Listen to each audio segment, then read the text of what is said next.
I asked my sister the question casually. Have you two picked a wedding date yet? We were standing in my parents' kitchen. My mother was rinsing dishes. My father flipping through something on his phone. It was the kind of small family visit where everyone pretends things are normal. My sister leaned against the counter, scrolling through messages. She looked up at me and smiled not warmly. Just amused. Oh, she said. We got married yesterday. For a second I thought she was joking. Yesterday? Yeah, she said, shrugging lightly, small ceremony just for special people. The words hung there in the air for a moment, before she added the part that made the room quieter. I made the guest list. She tilted her head slightly. You weren't on it. My mother stopped rinsing the plate but didn't turn around. My father kept looking at his phone. No one said anything. My sister slipped her phone back into her pocket, like she'd just finished explaining the weather. Then the family group chat started buzzing. My phone vibrated once. Then again. And again. I didn't even need to open it to know what was coming. But I did. Photos filled the screen. My sister in a white dress under a small arch of flowers. Her new husband smiling beside her. My parents standing behind them in another picture. Both looking proud and relaxed. Our cousins were there, my aunt. Two of my childhood friends, everyone looked happy. The caption under one photo read, "Perfect day with the people who matter most." I stood there scrolling slowly while the kitchen conversation shifted to something else entirely. No one mentioned the wedding again. No one mentioned the photos. It was as if the message had already been delivered, and there was nothing left to discuss. I put my phone back in my pocket and left a few minutes later. No one tried to stop me. On the drive home I kept thinking about something strange. I wasn't angry, not exactly, mostly I felt embarrassed.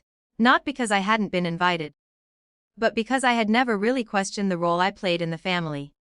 I had always been the practical one. The reliable one. The one people called when something needed fixing or covering or smoothing over. Which is probably why the next part of the story happened the way it did. Because for the past year, I'd been quietly paying part of my sister's rent. It started after she lost a job last winter. She called me late one night. Panicked about falling behind. I just need help for a couple months, she'd said. 2 months turned into 6, then a year.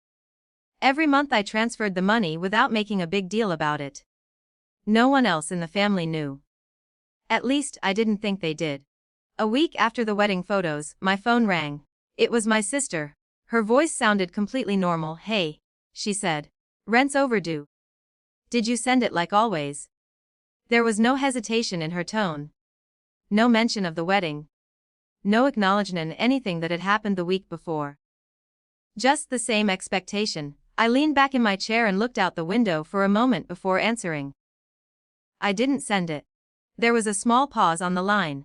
What? I didn't send it. Her voice sharpened slightly. Why not? It's already late. I took a slow breath. Didn't I tell you? I said. Tell me what? That I was done paying your rent. Silence stretched between us, not angry silence, more like confusion. When did you say that? She asked. I didn't. I admitted. Another pause. But I figured the message got through last week. She didn't respond right away.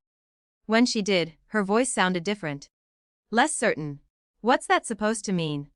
I didn't explain. There wasn't much to explain. A wedding had happened without me. A guest list had been made. Apparently I wasn't one of the special people, and that was fine. But special people usually handle their own rent. I think it's time you and your husband take care of things yourselves, I said. Her breath came out sharply. You're really doing this over the wedding? I thought about the kitchen. The photos. The caption, perfect day with the people who matter most. No, I said quietly. I'm doing it because I finally noticed something. And what's that? She asked. That I've been helping someone who doesn't actually want me around. Neither of us spoke for a few seconds. Then she said, almost defensively. You're being dramatic. Maybe, but something inside me felt strangely calm. I hope the wedding was nice, I said. Then I hung up. Later that evening my phone buzzed again. Not a call this time. The family group chat. My sister had sent a message. Does anyone know if there are cheaper apartments around here? No one responded right away. For the first time in a long time. Neither did I. And strangely, the silence didn't feel humiliating anymore, it felt like space.